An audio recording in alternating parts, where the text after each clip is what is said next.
everybody, and welcome back to my channel. It's Russell. And I'm Ryan. And welcome to episode number 5 of the Spilling Tea Book Club. How are you doing, Ryan? I am hanging in there. The Bay Area is on fire again. We're stuck at home still. At least we have good books to read. That is true. Ryan and I have not seen each other in a bit, so we are having quite a good time talking to each other today. So you guys are going to get a little bit of that. I won't claim that there's not whiskey in my teacup, but it's a Sunday afternoon. You're entitled to a little whiskey in your tea. I'm not driving anywhere. That's for sure. That is when I go. Very, very true. And it's kind of exciting today because the book we're going to talk about for our book club, this was a new author to both of us, right? It was a brand new author. We'd never heard of her. And it's really fun to read a brand new author that we've never read before. Yeah. And the book we read, and this is kind of exciting, you guys, because both Ryan and I have different covers, is Arabian Jazz by Diana Abu Jaber. We have been practicing her name, you guys, so that we can make sure that we get it right. And Arabian Jazz was Diana's debut novel, and it came out in 1993. So as you guys know, on our format here, I'm going to go ahead and talk about the author, and then Ryan will do a quick little recap of the plot, and then we'll sort of talk about some of the things that stuck out to us. So there you go. So Diana is 60 years old. She is married. She was born in Syracuse, New York. So you definitely can tell this book takes place near Syracuse. She was definitely familiar with that location. Her mother is American and her father is Jordanian. And in her youth, I guess they moved and lived for long periods of time in Jordan. So she definitely spent a lot of time there. She teaches at Portland State, which is always dear to my heart because one of my favorite people, Leslie Zumas, who wrote Red Clocks, teaches at Portland State. So I'm so excited that I have this idea that they're the best of friends. She has 6 novels out, and her novel Birds of Paradise won the 2012 Arab American National Book Award. And our current book, and I apologize, I thought I wrote the title down and I did not, is a nonfiction book that's a food memoir. And it has gotten very, very high reviews. It's been out for a few years now, but her last 2 books have actually been works of nonfiction. And her first 4 books were works of fiction. So, But Arabian Jazz was her debut novel. It came out in 1993. And yeah, what was it about, Ryan? Tell us a little bit about it. So this novel follows the Ramoud family who live in Euclid, New York, upstate New York, near Syracuse. So this is definitely taking place where the author grew up with people and places that she knew. There are 2 sisters, Jamora and Melvina, also go by Jem and Melvi. They live with their father, Matusam, and they're a Jordanian American family. The father, Matusam, is from Jordan. The mother is American. I assume she's from that area, but I'm not sure if we ever find out exactly where. They come from a very big family, but the mother has passed away by the time we meet them. At the time we meet the girls, they are women now, and Jem is 30 and almost 30, and Melvina is, I think, like 21, 22. Yeah, I think so. She's in her early 20s, and they're very different. Melvi is very determined. She's a nurse. She knows what she wants to do. She's always known what she wanted to do. She's very direct. Jem is kind of lost. She also works at the local hospital. She doesn't love her job. She's not married, which creates a lot of conflict in her more traditional Jordanian family. And she's just kind of adrift. She doesn't know what she's doing. When we start the novel, the family is preparing for a party at the local Orthodox church where the Archbishop is having some kind of ceremony. And the father, Matt, is going to play at the ceremony, and he's going to play jazz with his band, and he loves jazz, and that's like some American form. That's like what he identifies with as America, and that's where the title of the book comes from. Yeah. And so this book just progresses from there as we learn more about the sisters and the family and their struggles with being American or Jordanian or both, and what does that mean, and what is their place in the world. And yeah, I think that sums it up pretty well. I don't want to give away too much. Yeah.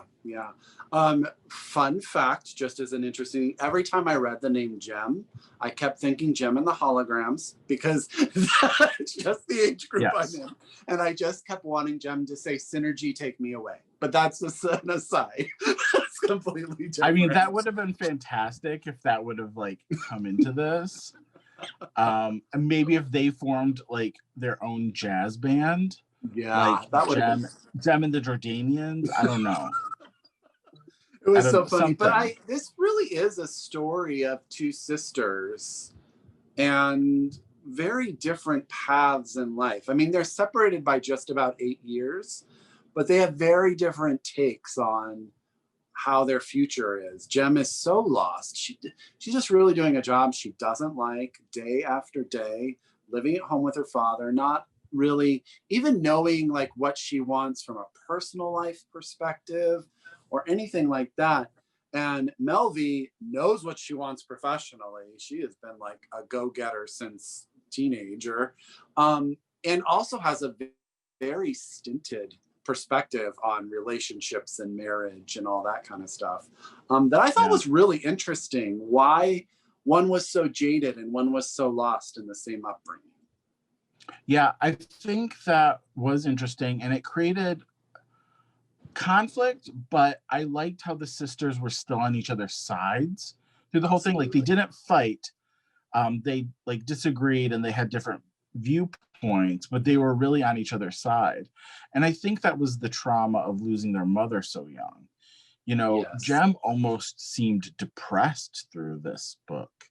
Like, she had no energy. She didn't want to do anything really. And then Melvi poured herself into her work, you know, trying to avoid maybe the feelings of losing her mother.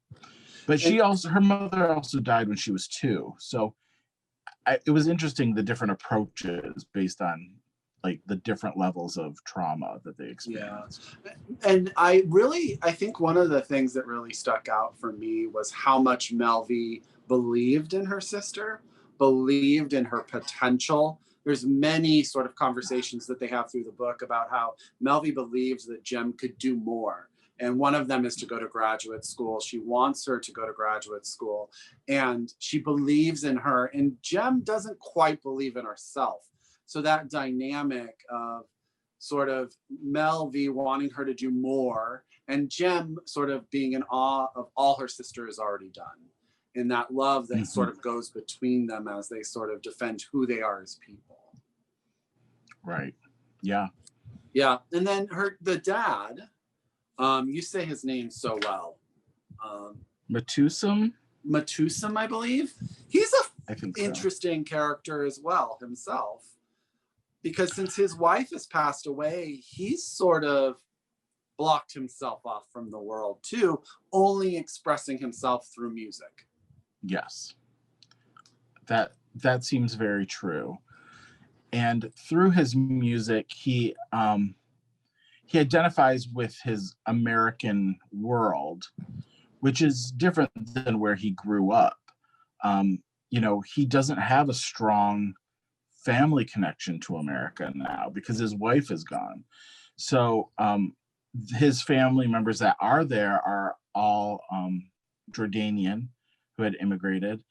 And even his wife's parents, they don't see them or the girls.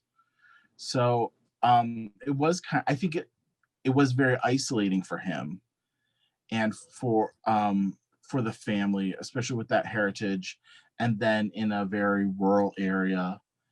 And he just didn't have a chance to meet new people, to go out. We see that through a few interactions with the townspeople and the family in the book.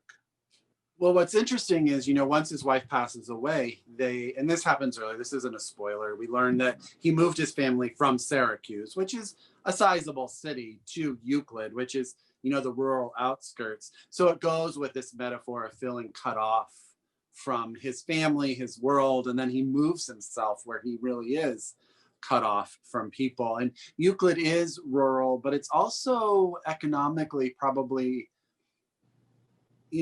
not probably, it's very low income in general.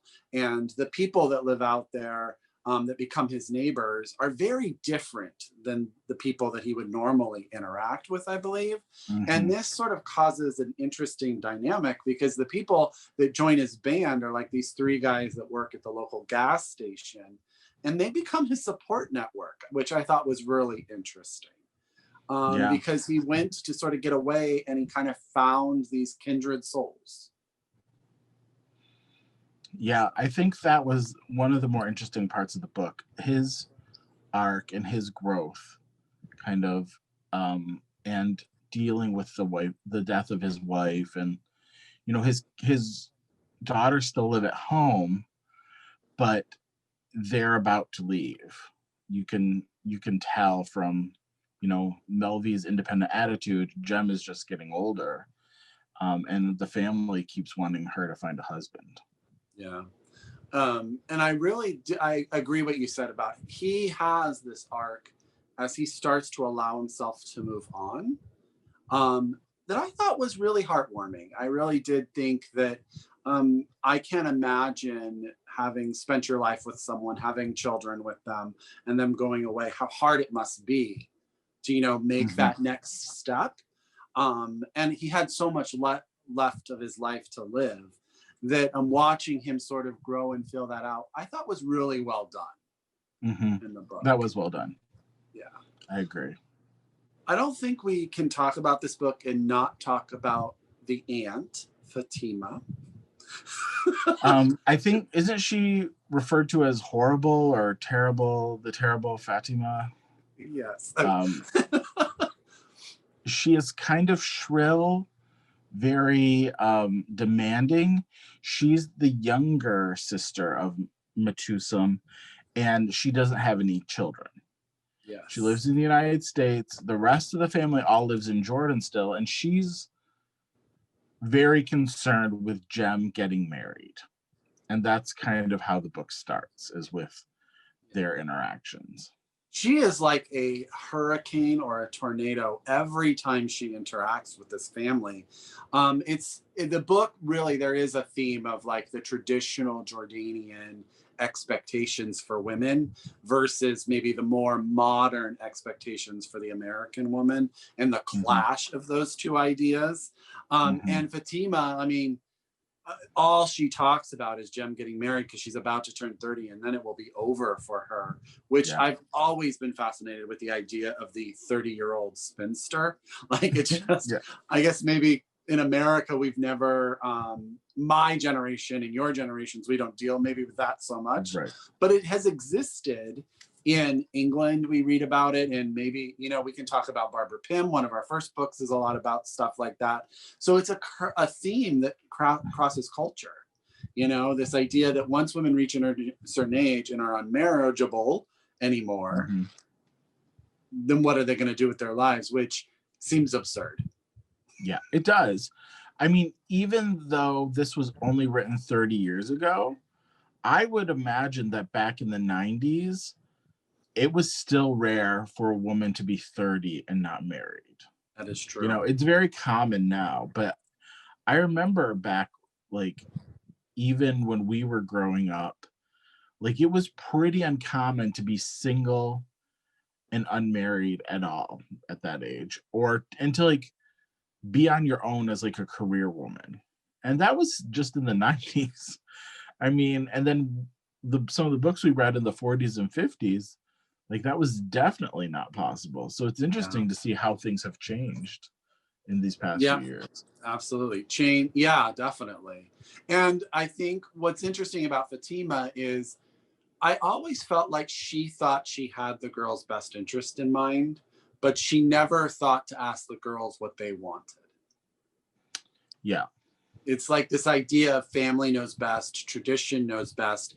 And constantly throughout the book, we get these calls from home in Jordan where it's like, send the girls home, let them become part of the family. We'll teach them what's expected. We'll get them married real quickly, and all that kind of stuff. And they never, any of them think to ask the girls what they want.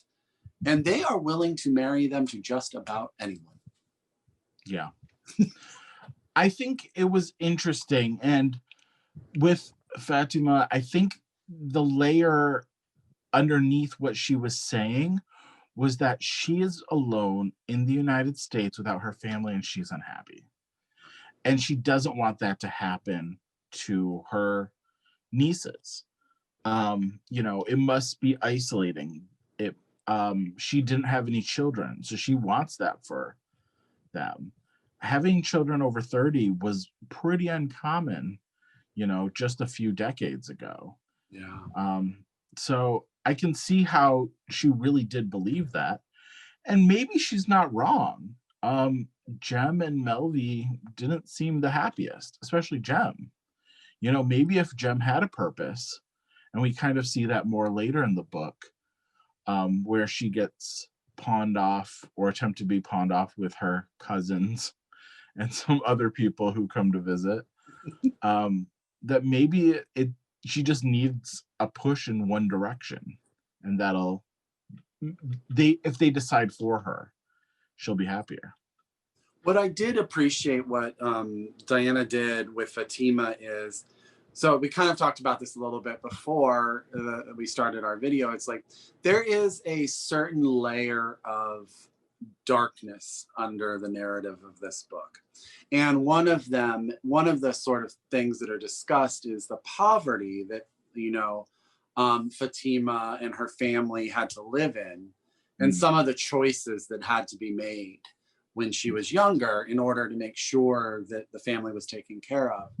And I think I really wish that maybe it was a little bit more developed, because I think that was a defining aspect of who Fatima was as a person and why she wanted the girls to get married, because I think there was a distinct fear of being so poor or unable to take care of your family that very difficult choices would have to be made. And that defined sort of how she saw the role of being a wife in her, not only her family, but in her culture. Yeah. I think also poverty played a pretty big role in this book overall. There's some subplots with different people in the town who are talking about, or they're living their lives, and it's very difficult. They're obviously lower income. It almost felt maybe like Rust Belt Appalachian type situation where all the blue collar jobs have left and now people are in a bad situation and they just don't know how to get out. The world's kind of leaving them behind. I think that came through the most with the Dolores subplot. Yes. What did you think about that kind of story, that part of the book?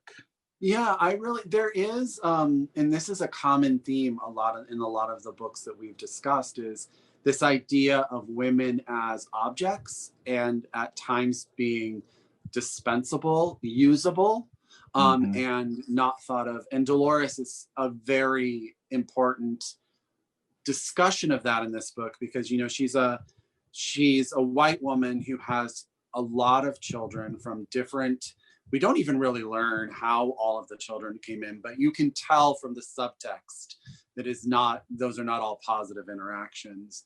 And she's exhausted from the life that's just been more or less thrown upon her. And no one really thinks of her as anything more than a baby factory.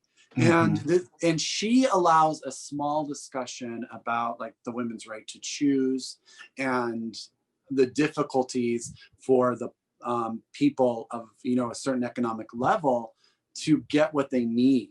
And Right. I was heartbroken by her story because I felt of it was one of the most real parts of the book. I felt like it had a real sense of the 90s to it. Mm-hmm. And with the everything that's going on, it just had a real sense of reality to me. Mm-hmm. And then it gets back to Melvie and her sense. Melvie sort of has like a savior complex, I think. I think she always is trying to save people. And the story of Dolores, I don't want to give anything away, but I do think that what happens in that interaction teaches Melvie that not everything can be fixed. Right. Or she can't fix it Exactly. herself. Yeah. Yeah. I agree. I thought for a long time, or while that was happening, I didn't understand why that fit in with the book. And we kind of get a glimpse of that at the end with the relationship with the Jordanian family, the Ramoud family at the end, which I thought was interesting. But it kind of distracted from the rest of the story, and I didn't really always know where this was going. And so that was a little challenging for me to read because there were a lot of different subplots, I thought, and I wasn't always sure like how they all tied together. I think they did in the end, um, but it wasn't as satisfying as I wish it was. Yeah, I agree. There were Melvie has I'm going to use the word relationship, but I'm not sure that that's really the right term, with one member of the community that I never sort of got my head around. Like, Yeah. I couldn't figure out if it was romantic. I couldn't figure out if it was simply she wanted to save this guy. I couldn't figure out what their dynamic really was. And I thought it's interesting you talked about sort of the Appalachian Rust Belt, because it's a drug addiction theme too. And I felt like this is a first novel. Maybe it was one too many things thrown in to the Yeah. narrative that didn't get a chance to fully develop. So I kept thinking, do I care about this relationship? Do I not? And then there would be like an instance where I thought I knew where it was going, and then it would just sort of disappear again, which again is kind of at the end of the book. I was like, oh, I really wish I knew what that was or supposed to be. There were a lot of characters in this book, and it wasn't always easy for me to keep track of them.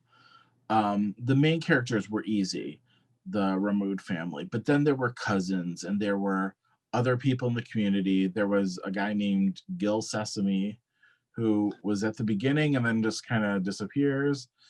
There's Ricky, there's the people in the band, there's we should talk about Train. I loved her so much. She was a breath of fresh air and brought a lot of humor in this book. But I also was like, this felt very stereotypical to me. It felt like a caricature and not a character.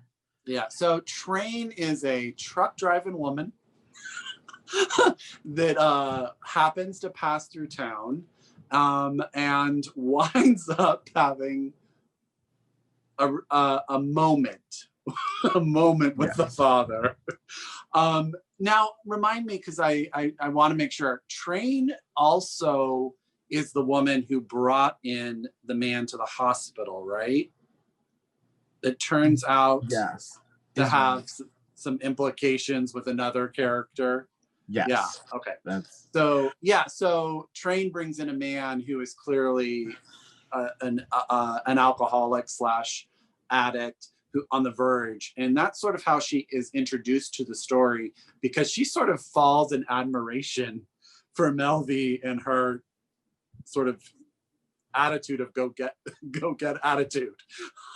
Yeah, at first I was like, oh, is Melvie gonna go like truck in with Train and haul it across the US? Are they gonna be in a relationship?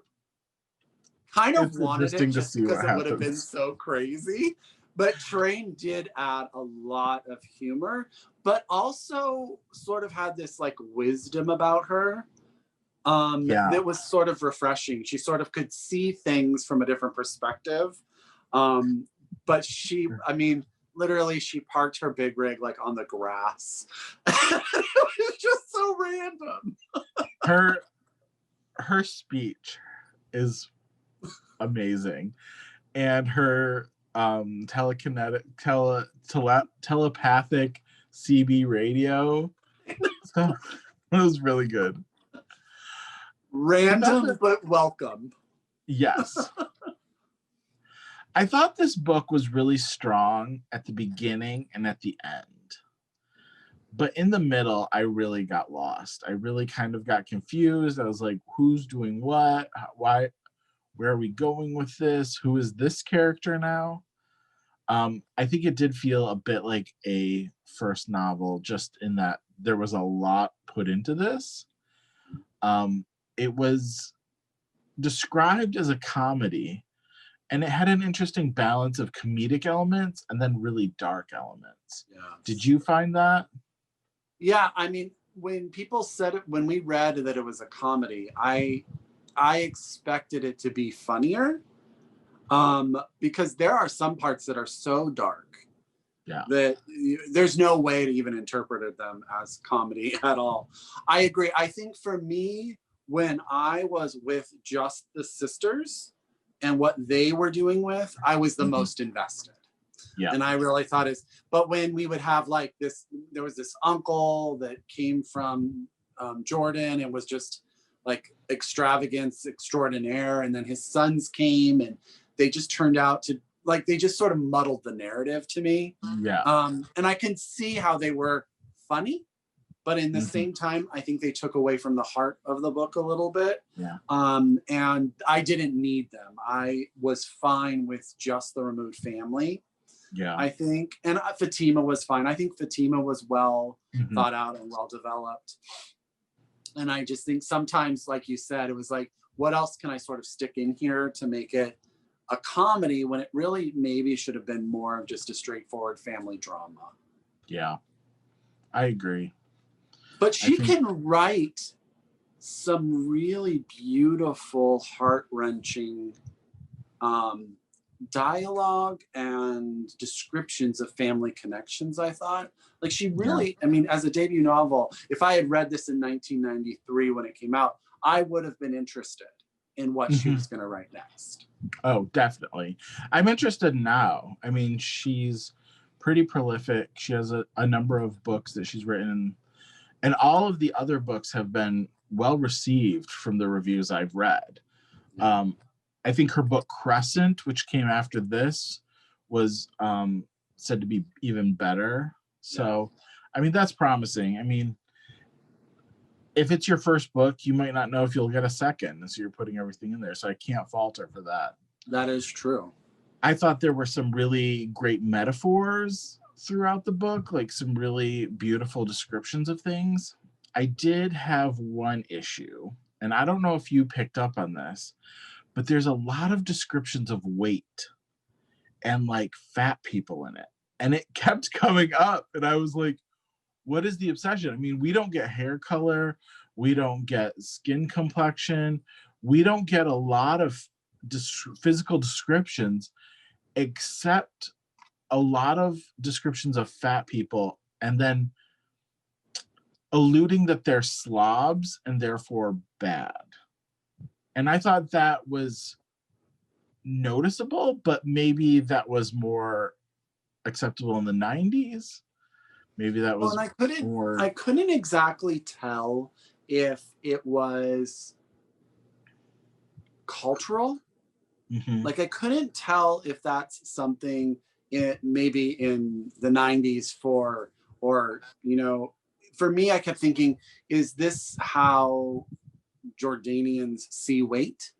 And is that an issue culturally for them? Like, do they, and I mean, I think one can argue that fat shaming and body shaming and all that kind of stuff has been prolific in all countries for a really long time.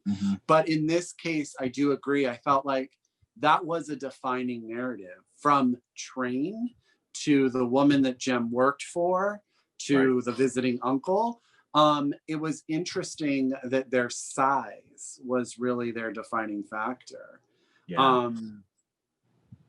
but yeah, that's an interesting thought. And it's never really resolved as if it's like an issue that she wanted to tackle, or if it's really just a thing that she thought it was, this is how they define people.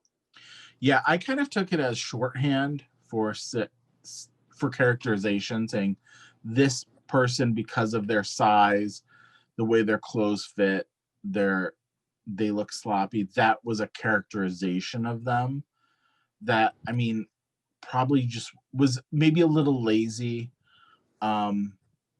since there are other ways to do that. And there weren't, I wouldn't say in balance, there was descriptions of thin people or other physical descriptions to like balance it out. It just really stood out to me that it kept recurring. Yeah, well, what's interesting is, going back to this uncle who comes from Jordan, he is described when he gets there as sort of almost bursting out of his clothes. And then his sons come and they also have issues with their clothing and so on and so forth. And they live a life of excess. And then the father does a trip to Jordan. And when he comes back, he talks about how he put 50 pounds on because of this life of excess that he lived while he was there. So part of me thinks it's like these people who live these lives where they don't have structure and they live sort of in the sense of excess, or they have something about them that they don't control adequately. It causes weight to be their issue, which I don't know, was an uncomfortable metaphor and just a not resolved. I guess lazy is maybe a good way to explain it. It was just, there could have been more to it. And that's interesting. And I didn't know if that was trying to be used as humor.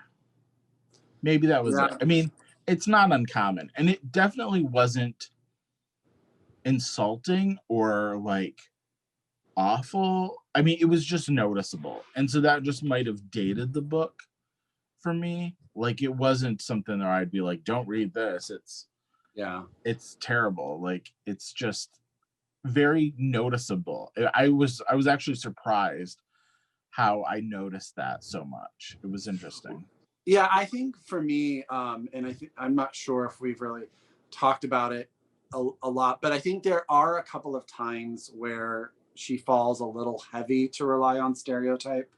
And she relies a little bit on that to get you to understand who a person is, or by really just not doing the description, but just allowing sort of 1990s stereotypes to explain someone.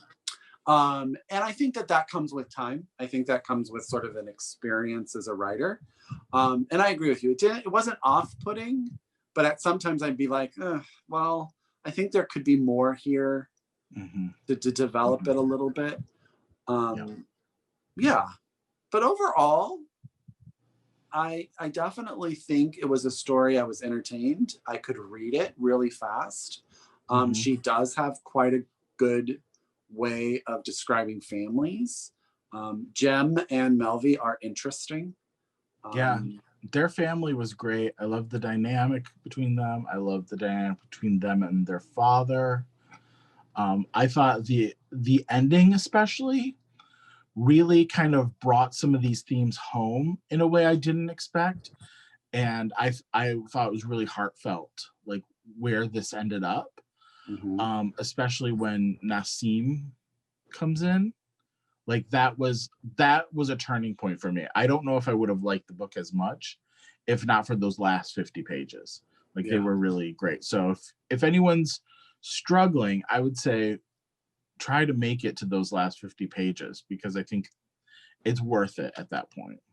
Yeah, she has a way of, she introduces in those last 50 pages, Nassim, characters that sort of have a discussion that bring everything that she's trying to do together a little bit better. And I can't wait to talk about this on the Zoom session next week with anyone who joins, because then we can talk with more spoilers, because I think that was a really interesting aspect of the novel to really end on, and I can't wait to talk about it. Yeah.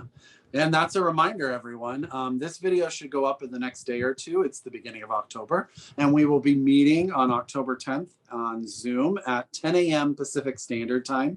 If you are interested in joining, you can join if you're okay to listen to some spoilers if you haven't read it. It always is a great conversation. We usually talk about how that book fits into the other books that we've talked about already in our book club. And you can email either Ryan or I. All of our information is down below, and we will gladly add you to the Zoom call. Yeah, so Ryan, how many teacups? I would give this 3 teacups. I too would give this 3 teacups. I need to get myself a cool teacup.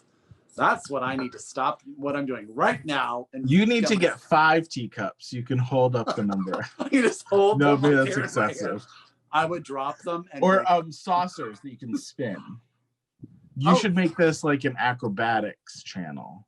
I have a lot of time in my house right now, so I can just pretend. Yeah. But overall, I would say I recommend Arabian Jazz by Diana say it for me, Ryan. Abu Jaber. Abu Jaber. So we actually started and we looked up how to say her last name. So we've been practicing. So I would say that if you are interested in, I hadn't read much fiction about Jordanian Americans. I couldn't even tell you one. I'm interested to read her other novels. So I recommend it, definitely, and enjoyed it. So Ryan, what are we reading next so everyone knows? Our next book is Quiet as a Nun by Antonia, Fraser. It's a tale of murder. It is a tale Murder of murder in a convent. It sounds fantastic. It is not long. This sounds like a great October read. And she looks fantastic. So I'm really excited for this one. I am too. And I, as Ryan has pointed out, I don't know if it was in the last video, but there is also a mini series based upon this book. So my plan is to read the book and also try to get the mini series in, because I'm fascinated by anything about a murder done in a nunnery. That's a convent. It's so exciting to me. I believe this is British. Yes. This is a British convent. So yeah, I think this sounds fantastic. So guys, as always, Ryan and I thank you so much for participating with us. We love doing the Spelling Tea Book Club, and we are so excited to see you next time. So we'll talk to you later. Bye. Bye.